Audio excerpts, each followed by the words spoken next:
Well, it's about 40 degrees here, and it's been raining off and on, and I just thought I'd get a little bit of turning done. It's not going to stop me from getting on the lathe.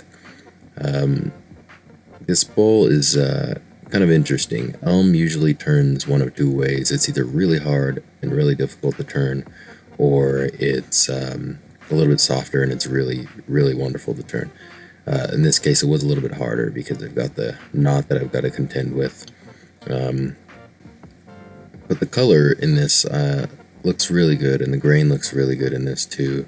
I'm actually impressed with the way it's turning out. I've got this knot here that I've kind of been contending with, and every revolution it comes back, and I can feel my tool get a little bit of chatter because it's harder than the rest. I've also got these sapwood areas.